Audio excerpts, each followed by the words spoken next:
ಆರೋಪ ಮಾಡಿದ್ದಕ್ಕೆ ನಮ್ಮ ಸ್ವಾಮೀಜಿ ಅವರು 3 ಕೋಟಿ ರೂಪಾಯಿ ಬೇಡಿದರು, ಅದಕ್ಕಿಲ್ಲ ಅಂತಕ್ಕೆ ಇದು ಆರೋಪ ಮಾಡ್ತಾ ಇದ್ದಾರೆ ಅಂತ ಇವರ ಪ್ರತಿ ಆರೋಪ ಮಾಡಿದ್ದಾರೆ.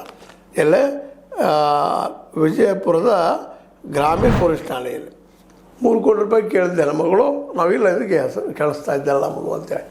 ಅಂದ್ರೆ ಇಲ್ಲ ಅಂದ್ರೆ ಬಂದು ಭೇಟಿಯಾಗಿ ಅದರ ಸಂಬಂಧ ಐತಿ ಮಾತಾಡ್ತಾ ಇದ್ರು ಇದರಿಂದ ಗೊತ್ತಾಗಿಬಿಡ್ತದೆ. ಹೀಗಾಗಿ ಸಹಜ ನಮ್ಮ ಕಾಶಪ್ಪನವ್ರು ಹೇಳ್ತಾರೆ, ಅಲ್ಲಿ ಬೆಂಕಿಯಿಂದ ಹೋಗಿ ಹಂಗೆ ಆಡ್ತದೆ ಅಂತೇಳಿ. ಅವ್ರು ಇರಬೇಕು, ಸ್ಟೇ ಆಗ್ತಂಬಂದರು, ಎನ್ಕ್ವೈರಿ ಒಳಗಾಗಬೇಕು ಅನ್ನೋಂಥ ಮಾತಾಡ್ತಾ ಇದ್ದಾರೆ. ಹೌದು, ಅವ್ರದ್ದು ಸರಿನಾ. ಮತ್ತು ಸ್ಟೇ ತರೋದು ಯಾಕಪ್ಪ ಅಂತಂದ್ರೆ, ಈಗ ಏನೋ ಸಡನ್ನಾಗಿ ಜೈಲಿಗೆ ಹೋಗ್ರಿ ಮತ್ತೆ ಇಳುವರಿ ಮಾಡೋಕ್ಕಿಂತಲೂ ತನಿಖೆ ಮೂಲಕ ಆಗಲಿ ಅನ್ನೋದು ಅವ್ರ ದೃಷ್ಟಿಕೋನ ಇರ್ಬೋದು. ಬಟ್ ಅದನ್ನೇನಪ್ಪ ಅಂತಂದ್ರೆ ಸ್ವಾಮೀಜಿಯವ್ರು ತಡೆಯಾಗಿ ತರಬಾರ್ದಾಗಿತ್ತು, ಅದು ಎನ್ಕ್ವೈರಿ ಆಗಬೇಕಾಗಿತ್ತು ಅನ್ನೋದು ಕಾಶಪ್ಪನವರ ಬೇಡಿಕೆ.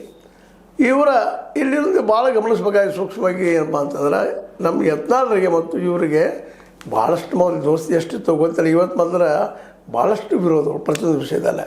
ಇವರು ಒಂದು ಕಡೆ ನಮ್ಮ ಬಸವಣ್ಣ ಪಾಟೀಲ್ ಯತ್ನಾಳರು ಹಣ್ಣಿಗೆ ಗಂಧ ಹಚ್ಕೊಂಡು ಮಾಡಿ ಹಿಂದುತ್ವದಿಂದ ಲಿಂಗಾಯತ ಅನ್ನುವಂಥ ಮಾತಾಡಿದ್ರೆ, ಇವರು ಬಸವಣ್ಣವ್ರ ಭಕ್ತಾಗೆ ಈಬತ್ತಿ ಹಚ್ಕೊಂಡು ಮಾಡಿ ಈಬತ್ತಿ ಹೆಚ್ಚಪ್ಪ ವಿಭೂತಿ ಹೆಚ್ಚಿಂದು ಅನ್ನುವಂಥ ಮಾತುಗಳು ಮಾತಾಡ್ತಾ ಲಿಂಗಾಯತರ ಬಗ್ಗೆ ಪ್ರತಿಪಾದನೆ ಮಾಡುವಂಥವ್ರು.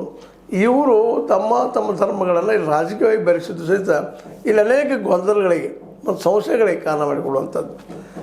ಯಾಕಪ್ಪ ಅಂತಂದ್ರೆ